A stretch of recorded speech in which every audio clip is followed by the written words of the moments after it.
The AP Top 25 poll has been released. I do not get too over my skis with the top 25 polls, especially preseason or at the beginning of any season. It doesn't matter. But it gives the people something to talk about, huh? It does. In the AP Top 25, just a little brief history here for you. I looked this up since 2000, the AP Top 25. The number one team in the AP Top 25 to win the national champion, it has happened twice. 2017, the University of Alabama, which was a unanimous number one in the preseason poll, and the 2004 USC Trojans, which I believe were near unanimous. Yep. Top 20 in the preseason top 25. Those are the only two. Outside of that, the preseason number two has won 8 times, including last year, Michigan was the preseason number 2. The number 3 team has won the national title 3 times. Most recently, the 2022 Georgia, and then the 2020 Alabama Crimson Tide. The number 4 preseason ranking has never won a national title.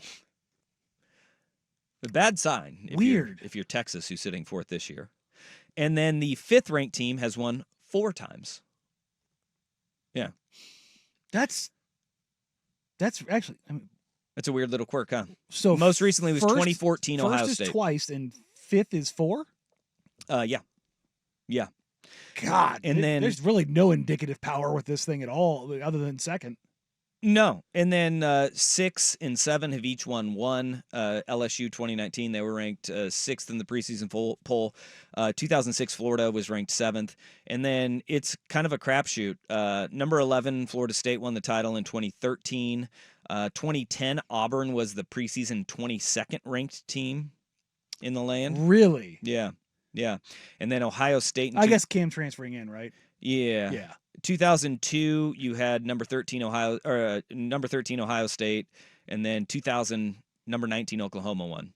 But it is, if you look at it, I think that tells you all you need to know about the preseason rankings. Where in the last 24 seasons of college football, if you're out to the top 5, you're not getting it.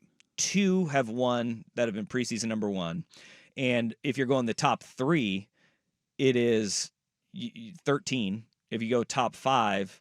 17 of the 24 have been in the top 5. So top 5's indicative. All right. Well, let's look at the top 5 then. Coming in at number 1, 46 first place votes, the Georgia Bulldogs. Number 2, 15 first place votes, the Ohio State Buckeyes. 3 is Oregon with 1 first place vote. Wonder who that was.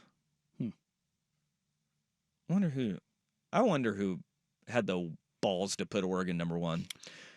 Number 4 is Texas, and that's an interesting one.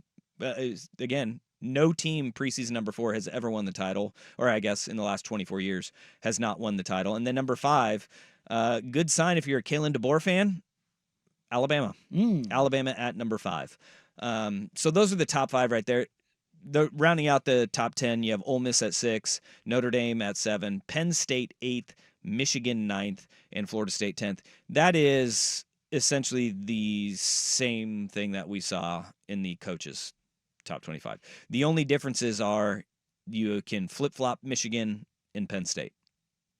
That's the only change from the coaches' poll preseason.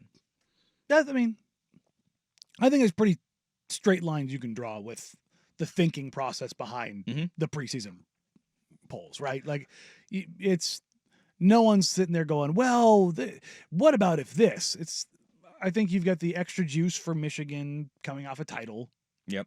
Even though they're going to be a very different team. But because even with everyone gone, you give them benefit of the doubt culturally because of what they've been able to build over the last couple of years. Yeah. Ohio State, I get why they're there, but I also raise an eyebrow because of what they haven't been able to accomplish. And then Oregon and Texas, I think, are the ones that are just sitting there ready to pounce. There are exact same teams from the AP to the coaches, top 25, just shuffled in the order near the bottom. Iowa is 25th in both poll.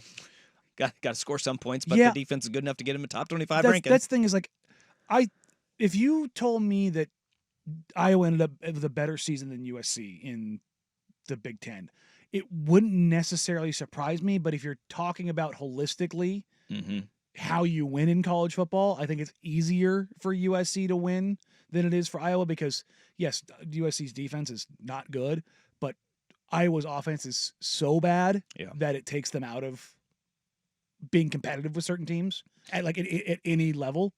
And I think that's kind of the thing that holds them back. And if you told me that Iowa ended up in the top 20 in at the end of the season, wouldn't bat an eye. Yeah, the new Iowa offense not coming around very quickly. Oh, shocking. No, they had their preseason scrimmage, and Cade McNamara, the projected starting quarterback, Michigan transfer, went 8 of 24 for 20 yards and a pick six.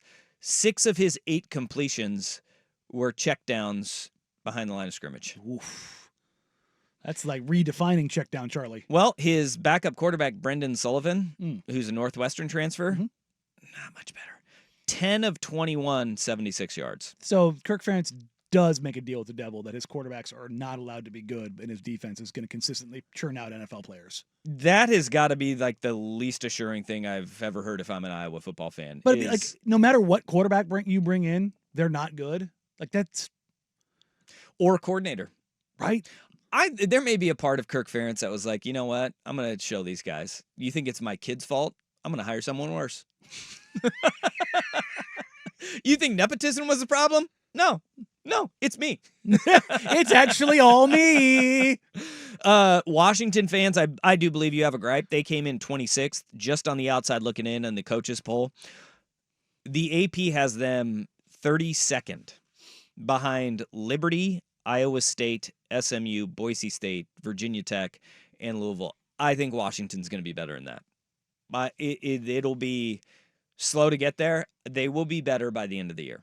That is not a program that is void of talent. No. They're going to surprise a team or two this year.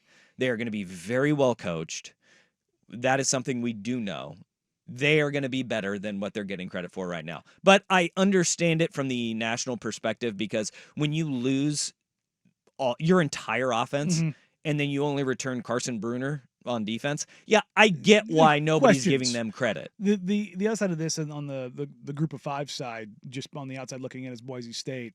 I'm really interested to see what they look like with Genty and Malachi. Yeah, Malachi Nelson, the USC transfer quarterback, and then Genty, their running back, who came back for another year, didn't go to the NFL, didn't go into the transfer portal.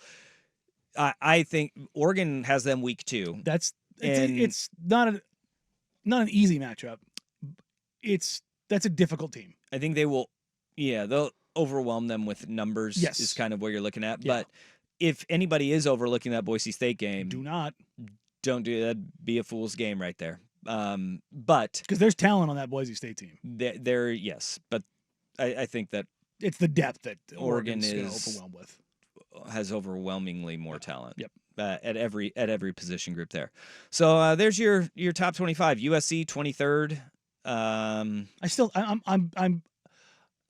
not surprised, but I am. Utah, that they made the top 25. Utah, the highest ranked Big 12 team at 12th. They should have been in the top 10. I think when it's all said and done, they will be because of their schedule. When you've got that tight end and that quarterback coming back again. Well, Kyle Whittingham's just a really damn good coach, and him as a coach. They will get propped up as the season goes on because there is an automatic seat at the table for the Big 12, and as cannibalization happens, we'll see them getting a little bit of a better nod. Outside of that, no votes for the Beavs or the Cougs. Colorado did get 1 vote. Why? You think it's the CBS reporter in Colorado? Got to make sure Dion doesn't yell at him. It's the CBS reporter in Colorado. Yeah. See, I like you. Yeah, I don't. Somebody at CBS did it. Well, this is the great part about the AP Top 25 and what they do is that you can go through. You can check their votes, right? And you can check how every voter voted in the every poll, but it takes a little while for them to aggregate it all. So if that happens, I'll make sure I'll get you guys what's on the up and up here. Hey, it is already up. We can find Brett McMurphy, Action Network. He was the one person to vote Oregon number 1. That's not surprising. We've talked about this before. Brett has some weird votes. Yeah, he does have some weird votes. His top 25 made my eyebrow go up. He's got Iowa at 19th. That's a choice. That's a choice right there. Yeah, if you look at his top 25, I bet you there's some stuff going on. Oh, the one vote for Colorado was Mike Hill, Fox Sports. Huh. He had Colorado in and USC out. That was his switcheroo from what everybody else kind of had. He had Liberty at 24, Colorado at 25. Yikes. All right. Okay. Mike Hill, Fox Sports. Okay. The one Colorado vote.